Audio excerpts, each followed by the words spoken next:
குரு பிரம்மா, குரு விஷ்ணு, குருதேவா மகேஸ்வரா, குரு சாஸ்தா பரபிரம்மா தத்மஸ்ரீ குருவே நமக. குரு நன்றாக வாழ்க. நேயர்கள் எல்லாருக்கும் வணக்கம். இந்த வீடியோவில் சோபக்கிருது வருடம் தை மாதம் 29ஆம் தேதி, அதாவது பிப்ரவரி மாதம் 11ஆம் தேதி குரு பகவான் வக்ர நிவர்த்தி அடைகிறார். நவகிரகங்கள்லேயே முழு சுபகிரகமாக இருக்கக்கூடிய குரு பகவானோட வக்ர நிவர்த்தி பலன்கள் அப்படிங்கிறதான் நம்ம பார்க்க போகிறோம்.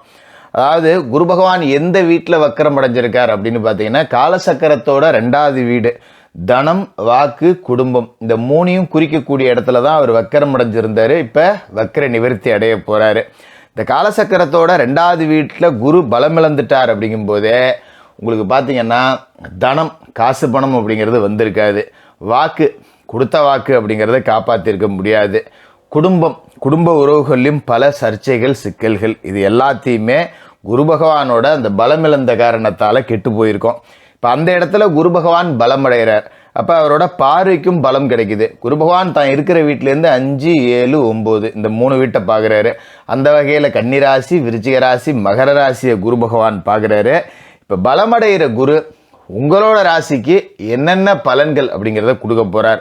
அதாவது குரு பகவான் பலமடைகிற இந்த நிகழ்வு, வக்ர நிவர்த்தி அடைகிற நிகழ்வு அப்படின்னு பார்த்தீங்கன்னா, தை மாதம் 29ஆம் தேதி பிப்ரவரிக்கு 11ஆம் தேதி செவ்வாய்க்கிழமை முருகப்பெருமானுக்கு உகந்த தைப்பூச தினத்தன்று நிகழுது. அப்படிங்கிறதால அன்றைய தினத்தில் காலையிலேயே முருகப்பெருமானுக்கு பாலபிஷேகம் செஞ்சுட்டு மாலை நேரத்தில் குரு பகவானுக்கு நெய் தீபம் ஏற்றி வெள்ளைக்கொண்ட கடலையை நைவேத்தியமாக படைச்சி ஏலபாலைகளுக்கு அன்னதானம் பண்ணுங்க. இந்த குரு வக்ர நிவர்த்தி காலகட்டத்தில் கோடீஸ்வர யோகம் உங்களை தேடி வரும். சரி, இப்போ உங்களோட ராசிக்கு என்ன பலன்கள் கிடைக்க போகுது அப்படிங்கிறத பார்ப்போம். மிதுன ராசி நேயர்களே, உங்களுக்கு இந்த குரு பகவானோட வக்ர நிவர்த்தி காலம் எப்படி இருக்குது அப்படின்னு பார்த்தீங்கன்னா, முதல்ல நம்ம வக்கர காலத்தை கொஞ்சம் பார்த்தோம் அப்படின்னா உங்களுக்கு புரியும் எதனால் வக்கர நிவர்த்தி பலன்லாம் நாம் ரொம்ப அவசியம் கவனிக்க வேண்டியது இருக்குது அப்படின்னு. அதை முதல்ல நம்ம பார்த்தோம், லேசாக அசை போடணும். அப்போ குரு பகவான் யார் அப்படின்னு பார்த்தீங்கன்னா, உங்களோட ராசியை பொறுத்த வரைக்கும் 7வது வீட்டுக்கும் அவர் தான் அதிபதி, 10வது வீட்டுக்கும் அவர் தான் அதிபதி. அதாவது கூட்டுத்தொழில், மனைவி, நண்பர்கள், இதை குறிக்கக்கூடிய சப்தமஸ்தானம்னு சொல்லப்படுற 7வது வீட்டுக்கு அவர் அதிபதி. தொழில் ஸ்தானம்னு சொல்லப்படுற, கர்மஸ்தானம்னு சொல்லப்படுற 10வது வீட்டுக்கும் அவர் தான் அதிபதி.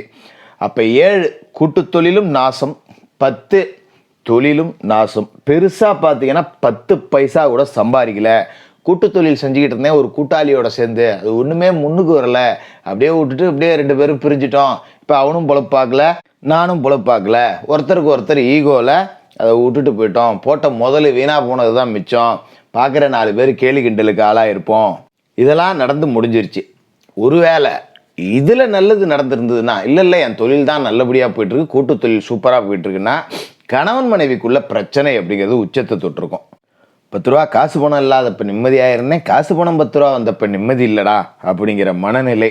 அதுமாரி நண்பர்கள் உங்களுக்கு நம்பிக்கை தரும் விதத்தில் நடந்துக்கவே மாட்டாங்க. நம்மக்கிட்ட 10 ரூபா இருந்தால் வாங்கி தின்னவோ, நமக்கு ஆமாஞ்சாமி போட்டுக்கிட்டு நம்ம சொல்கிறதெல்லாம் கேட்டுக்கிட்டு கூடயே உட்காந்து சாப்பிட்றதுக்கு ஆட்கள் இருக்குது. நம்ம தடிக்கு தவறி கீழே விழுந்துட்டோம்னா நம்மளை கை தூக்கி விடாட்டியும் பரவாயில்ல, கைகொட்டி சிரிக்கிறதுக்குன்னே ஒரு கூட்டம் இருக்கும். நம்மளை தூக்கிறதுக்கு ஆள் இல்லைடா, நம்ம எப்போ உழுவோன்னு பார்த்து ரசிக்கலான்னு தான் ஒரு கூட்டம் அப்படிங்கிறது இருக்குது. அப்படி தான் ஓடி இருக்கோம். அதுமாரி 10ஆம் இடம் தொழில்ஸ்தானம் அப்படிங்கிறதும் பெருசாக வளர்ச்சி அப்படிங்கிறது இல்லை. குரு பலமிழந்துட்டார் அப்படிங்கிறப்ப குரு பார்க்குற இடம் அப்படிங்கிறதும் பலமிழந்த போது. குரு எங்கே இருக்காருன்னு பார்த்தீங்கன்னா விரைய வீட்டில் இருக்கார். விரைய வீட்டில் அவர் இருக்கும்போது விரைய செலவுகள் அப்படிங்கிறத கொடுக்கணும், ஆனால் சுப விரைய செலவுகளை கொடுப்பார். ஏன்னா குரு இருக்கிற இடத்த விட பார்க்குற இடத்துக்கு பலன் கூட இல்லையா. ஆனால் சுப விரைய செலவுகள் அப்படிங்கிறது கடந்த காலகட்டத்தில் கொடுக்கவே இல்லை. வெட்டி வேலை அப்படிங்கிறது தான் செஞ்சோம். நிறைய தேவையில்லாத மருத்துவ செலவுகள், தேவையில்லாத பிரச்சனைகள், இது எல்லாத்தையும் கடந்த காலகட்டத்தில் நம்ம அனுபவிச்சிட்டோம். இந்த குரு வக்ர நிவர்த்தி எப்போ ஆவார் அப்படின்னு தேடிட்டு இருக்கக்கூடிய ராசிக்காரர்களில் மிதுன ராசிக்காரர்கள் முதன்மையானவங்க. சரி, இப்போ குரு பலம் அடைஞ்சிட்டார், உங்களுக்கு என்ன நடக்கும் அப்படின்னு பார்த்தீங்கன்னா, இந்த குரு வக்ர நிவர்த்தி அடைகிறதால விலகி போன சொந்தங்கள் எல்லாம் ஒன்று சேரலாம்.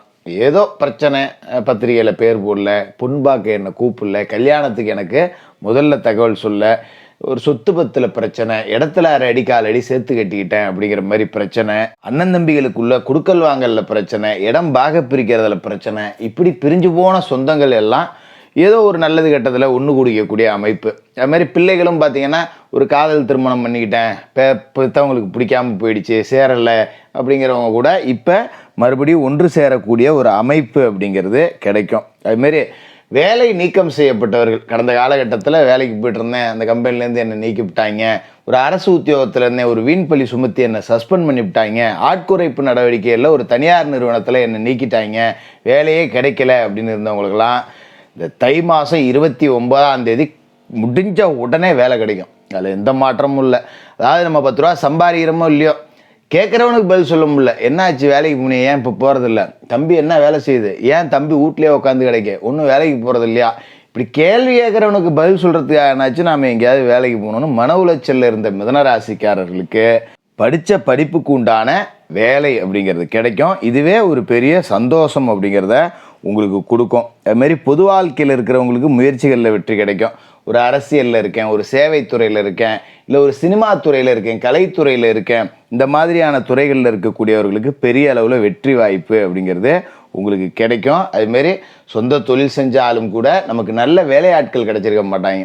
ஒரு ஹோட்டல் வச்சுருக்கேன், ஒரு மாஸ்டர் நல்லா சமைச்சிக்கிட்டு இருந்தான், வர்றவன் எல்லாமே சூப்பராக இருக்குன்னா திடீர்னு வேலையை விட்டு போயிட்டான். இப்போ வர்றவன்லாம் ஒன்றும் டேஸ்ட்டாக சமைக்க மாட்டேங்கிறான், இல்லை வர்றவன் அடிக்கடி லீவு போட்டு போயிடுறான், டீ அடிக்க மாஸ்டர் இல்லை, வடை போண்டா போட ஒரு மாஸ்டர் இல்லை, ஒரு கம்பெனி வச்சுருக்கேன், நல்ல எடிட்டர் வேணும், ஆள் கிடைக்கல, இந்த மாதிரி நல்ல பணியாளர்கள் அப்படிங்கிறவங்க கிடைச்சிருக்கவே மாட்டாங்க. கிடைச்ச ஆட்களை கடந்த காலகட்டத்தில் நம்மளோட தவறாலேயே கூட நாம் விட்டு இருக்க வாய்ப்பு இருக்குது.